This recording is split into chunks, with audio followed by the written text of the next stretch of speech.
I'm looking at myself on TV with the housewives right now. What is going on? Oh, Black Lives Matter. Okay. I thought they had made me a housewife without telling me. Look This how you is about look. to be a year and you didn't even know it. You don't know what these people doing. I look around. They craft all types of commercials, and they do all types of interesting things. It's really fun though. How you So doing, Steve? I'm good. How are you? I'm great. That is amazing. So congratulations on your new show. Thank you. How tell us about that? How does that feel to be, you know, seen in a different light on national television? Well, it's a bit surreal. I think this real part is like walking around the house just being regular, with a piece of chicken in my mouth. And I walk past the television there. I am like, oh, are you serious? You know what I'm saying? Because we don't do the whole celebrity thing. We just regular people, but doing extraordinary things. We're not really that regular. We've been touring around the world for years and singing with celebrities and stuff. But that was a normal thing. Never thought it would come to this level. People. I went to the barber shop, and my barber is Spanish. He doesn't speak English, so he just cuts my hair. Mhm. And when he finished, he goes, "Papi, I saw you on the television." I said, "It's those type of things," but it's cool. So, have you and the family, do you guys have watch parties? Do you sit around and watch these episodes together? But we'll have a few friends over, 3 or 4 people at a time, and watch the episode because we didn't preview anything. So I see it when the world sees it. So I don't know what cut they use, what editing they use. I don't know what crazy thing I said. I don't remember it. So it's like I said, did I say that? It's like all real fresh and new. So it's sort of fun. And we share it with different people, parts of the family and different people from the church that they could be part of the experience. So, how did the opportunity to bring the world into your home come about? Well, see, I've been directing choirs since I was like 5 years old. I grew up in the church. I was in diapers on the pew with a tambourine and a Ritz cracker because that's what they give babies so they don't make a lot of noise. It's a true story. And I was doing that maybe, and I was teaching the adults like around 6 years old, teaching them the parts. My brother was playing the piano at 7. He was a year older than me. And I was like, my mother quit the choir. I tell people my mother quit the choir because I told her she was off key. I said, Ma, that's the wrong note. She said, oh no, this boy won't be telling me what to do. I'm out of here. So she quit. So I was teaching all of the adults, and I did that till I was around 25. And then I Mhm. got in Mama I Want to Sing. Did you have you ever heard of Mama I Want to Sing? I Black have. Oak People music. It's like a What stage you look? play or something like that. Hmm? Wasn't it a stage play? Stage play, Yeah. absolutely. So then I got a part in that. And when I got a part directing the choir and Mama I Want to Sing, the church put me out the church. They kicked me out that local church. They was having an issue with that. They was real strict. You wear black and don't put your toes out. No jewelry. Jewelry, black, all of it. Can do that. And this is a true story. Q. They was to say, Richard, you're too Hollywood. Well, here we are. And so when I got kicked out, I was with the play, and we traveled all over the world, Europe, Japan, every place. And then I got a reputation for training good choirs. You got a choir you need me to train? I come down there. I get them fixed. The Q Mass Choir. I can do All it for right. you. I will round some people up here in Atlanta, and I will look. Let's make it The happen. Voices of Q, the Quintessential Gentleman Mass Choir. So then they had me doing choirs for Mariah Carey and Diana Ross and Michael Jackson and different things like that. And so my friend says, "You crazy? Something's wrong with you." I'm like, "What's wrong with me?" Because sometimes I throw things, in choir rehearsal. I might throw something at you, or Not a shoe, not a frying pan. I hope. not a shoe or frying pan, something that won't leave a real noticeable mark, but will get the point across. I throw a house shoe or Uggs. Like you can't wear Uggs in my choir rehearsal. If you wear Uggs, I'm gonna throw them at you and kick you out. So they say I'll do some crazy stuff, but we just have so much fun. See, it's really like a zoo. It's really a lot of fun. So my friend filmed me. Okay, film me. He brought his little Kodak. He filmed me. He sent it to somebody, sent it to somebody, sent it to somebody. It ends up in Hollywood. I have no idea that this is going on. No idea. The next thing I know, we have 4 networks wanting to build a show around me saying I'm crazy, that people need to see this zany stuff with your grown kids and your wife and this crazy church that's a circus and all this Mhm. stuff. And then I'm talking to quintessential gentlemen. That's really how it happened. Wow. So for a lot of us Black people, the church has been a major part in a lot of people's upbringing and a Mhm, lot of people's values. mhm. Unfortunately, in a lot of people's judgments of other people as well. Yeah. Yep. How do you feel today's society and today's world has kind of helped to shift and change how we view the church? Well, it's part of what we're doing right now. You have social media available. We really have an opportunity to see so many different things in the world, so many different interpretations, and so many different expressions. And so, like my church is a non-judgment zone church. Who are we to judge? God's greatest characteristic and his predominant characteristic was love. And then he told you don't judge. So, we don't operate in that. Myself being the victim of judgment, I was excommunicated. I mean, seriously, I was thrown out at 25 years old. The church was 25 years old.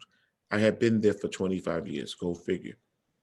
So I'm here the first week that this church opens. I am part of the fabric. And because I can sing, and my brother too, we was Hollywood. No, we're not doing it here. You got to go.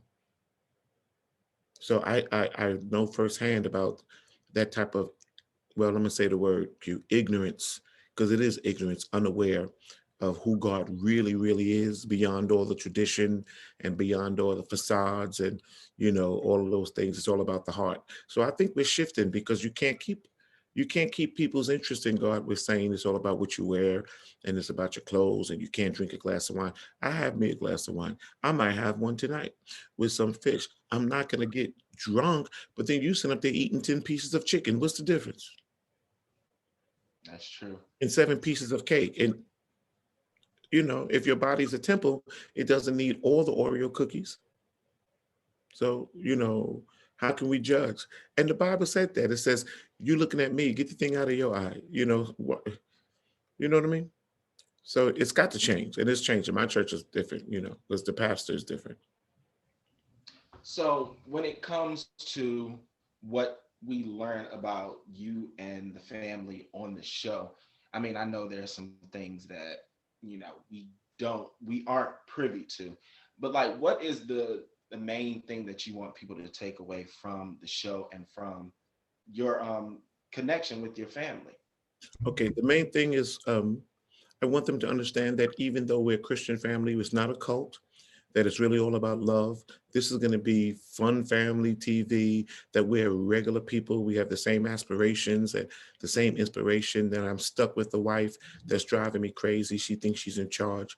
And I have two grown kids that won't get out of my house, spend all my money, eat all my food. I don't see them till 6 o'clock in the evening. That is all family dynamics and actually cute, that we're all the same. We all want the same things. And it's really fun. It's not going to be that heavy. "Hey, Jesus, God, we need you. Come on, G.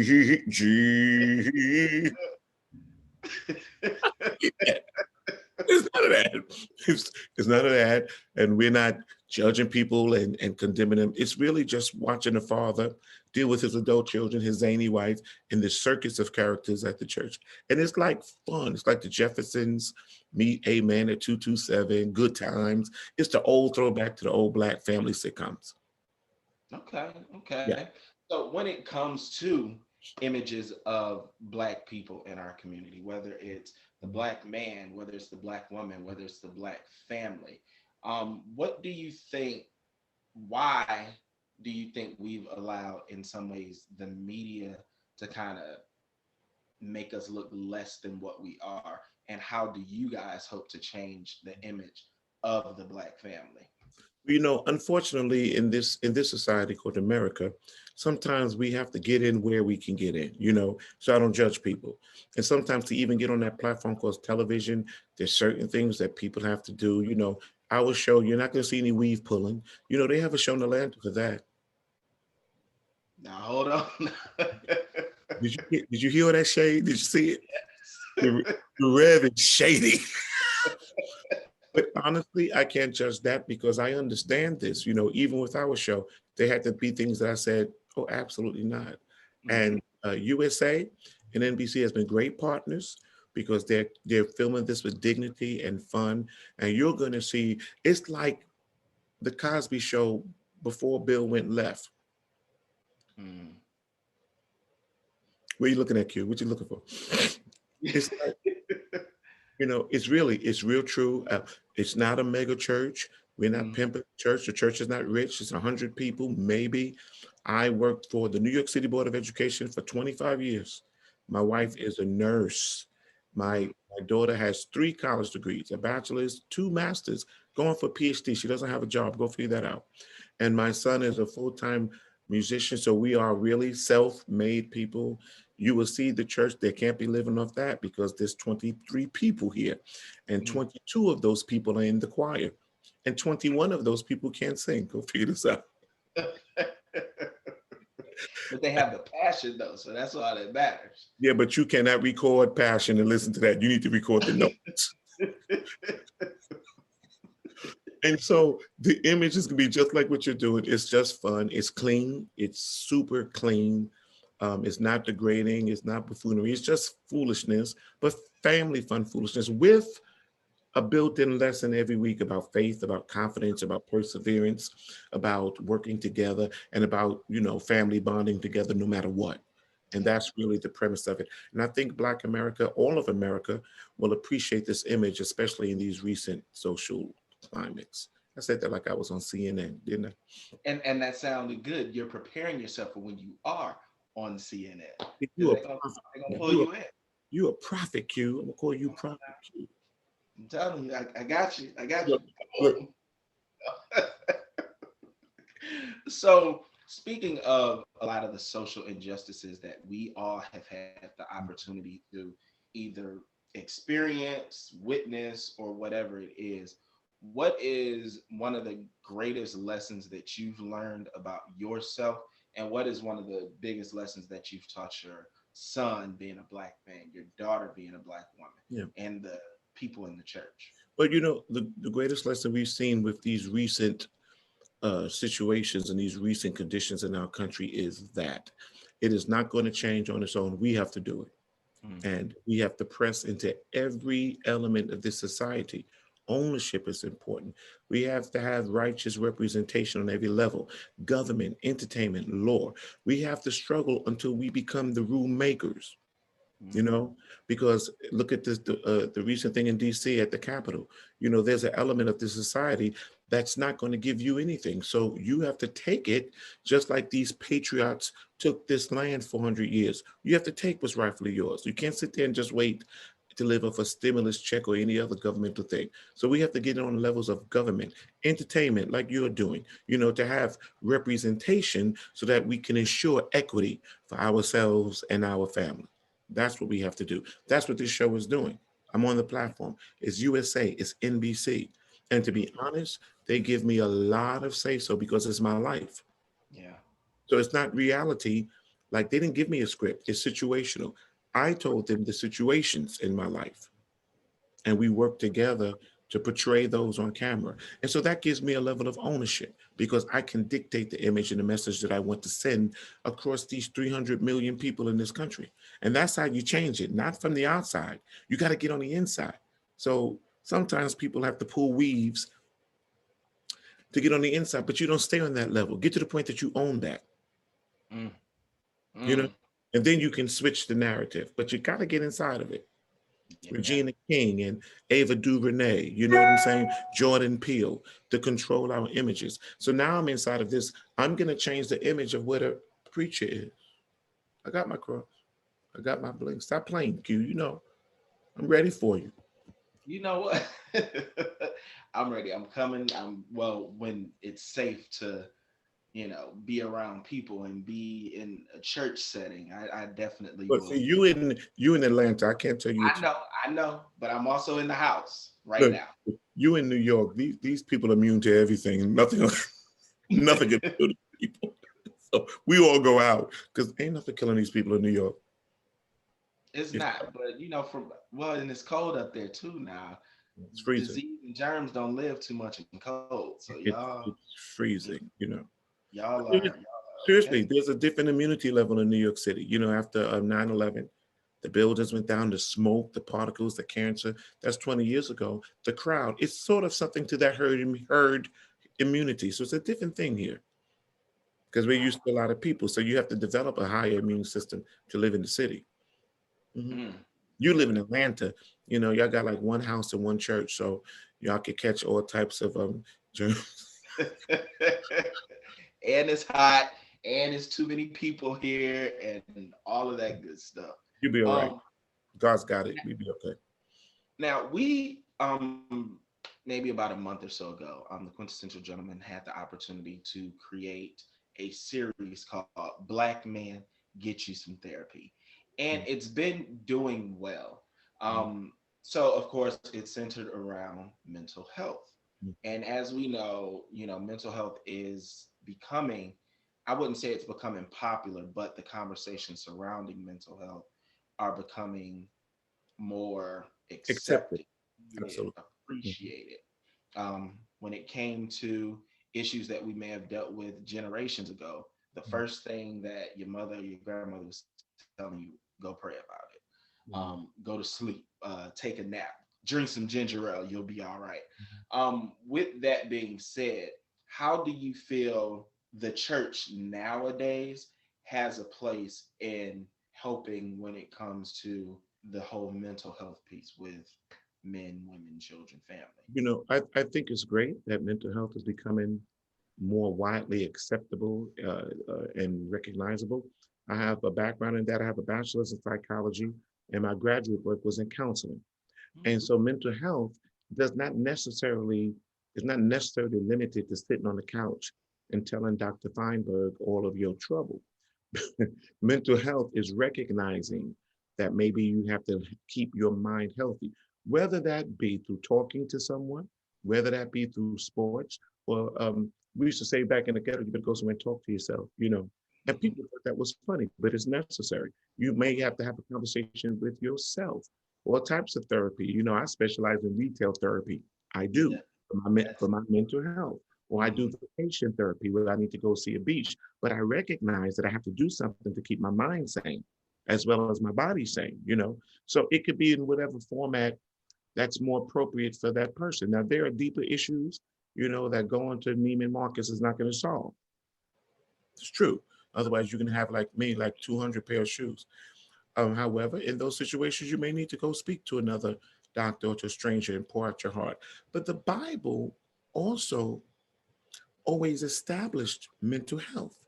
We did it in the old days, say, have a little talk with Jesus. It's really understanding that there's somebody else that you can converse with about what's going on with you. So the church has got to embrace all of those opportunities, all of Mhm. those facets, whether it's in the church praying, talking to a counselor, doing something physical, having a conversation with yourself every morning, making a journal, writing all these things go to feed your mind. All of it is necessary. And it's not just one format.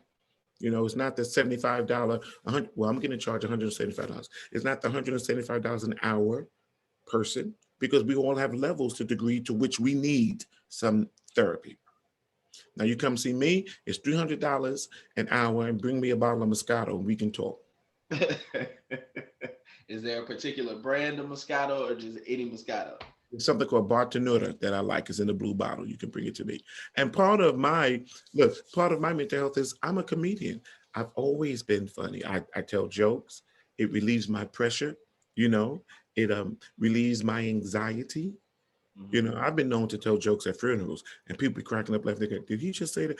We was at a funeral with Don McClurkin, and I said, Donnie, why are you late? The guest of honor been laying here for 2 hours. She tired.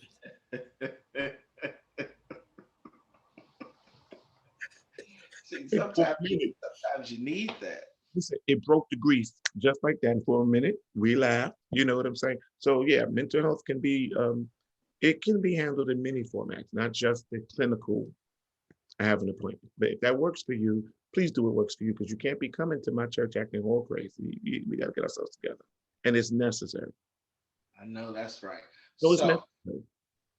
I'm sorry, what was that last part? It's absolutely necessary, and nothing to be ashamed about. Should have no stigma attached to it at all. No. Mhm. Yes. And even speaking even of, medicine, even medicine, even medicinal intervention. You know, if you need some medicinal help to help with your hormones or your imbalance, What's wrong with that? We need that. Go do that. It's fine. Matter of fact, it's encouraged.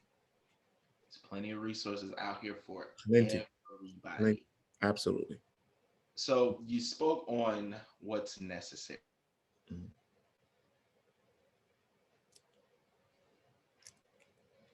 I can't hear you.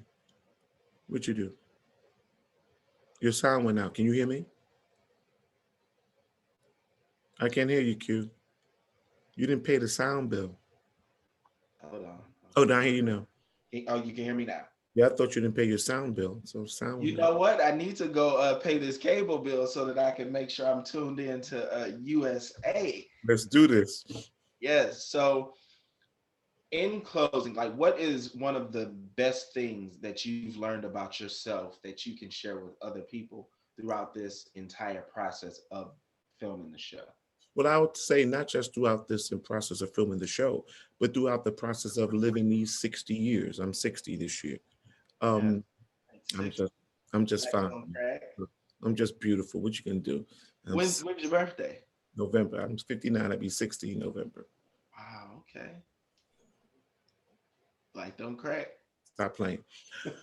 What I've learned really, and it's a lesson for everybody, is to be your true authentic self. Be exactly who you are. You know, you may have to get some help on being how you are, but be who you are, your organic true self, because your success and destiny is rooted in who God created you to be and Mhm. what your personality really is. And if you just be true to yourself, you don't have to hunt success or hunt validation. It will come to you when you really walk in your truth and be exactly who you are. That's how we got this TV show. So when you see it, you just seen us. We're like this tonight. When my daughter come down, she's screaming and acting crazy. My son will see him at dinner time, and then he'll disappear. And my wife is trying to control everything. The church people, I don't know what outfits they're gonna wear on Sunday. It's gonna look like Halloween. I can't tell you. They with pink hair, purple hair, but be who you are and don't let anyone change your root self. You know, we can teach you how to be a better person. Like you can't act like that now, because we're in the emergency room. But be who you are and you'll find success and happiness. It's the truth. Absolutely. I Absolutely. appreciate that. Now tell the people how they can get in touch with you, how they can support the show, and These how they people can getting in touch with me. What you talking about? Don't be getting in touch with me. Calling me on my phone and emailing me, inboxing me, slide it into my DMs. Don't y'all be doing that. No. But you can watch the show. It's called The Rev. It's on 10:30 p.m. Eastern Standard Time on USA Network. And you can hashtag Richard Hartley. I think that's what they call it, Q. Hashtag Richard Hartley or hashtag The Rev USA. And everything concerning us will show up. All right now. I appreciate it. Now I'm gonna let you know DMs, it all depends on how you look at it. Divine messaging, They're not divine messages. no, no. Delivered message, I'm not delivering them. no. I, I'm gonna put messages. Don't be DM. I'm too, I'm too old for DMs. That well, I was gonna say it's just like a text message, but Yeah, I know what it is. But the truth of the matter is, when you become full public like this, man, there they slide. I know. I don't have a Facebook page any longer. I have a network page Mhm. because you get that access right away, and you get all types of. Everybody coming to you. Now I don't have 300 million viewers, but I know about the DM, so You know about it, I got you. You got to keep your mental health together. So sometimes you just need to stay up out of them. and your name and your reputation is important. Absolutely. Yeah, stay out of the mess. We don't need that. You know what I mean? And those are some good closing words. I appreciate you. Thank I wish you much success on the show. thank you. To fly up, come to the church, maybe come to Sunday dinner, something like that. If But you got to let me know because I don't want my wife to cook because I need you to get back home safely because she can't cook. So if you're coming up, you have to let me know because well, look, y'all have the food. I cook. I can cook. good. So I'll cook. I You got got, y'all. you got to have good health insurance if she's cooking. I promise you. If she's listening, we love you, wife.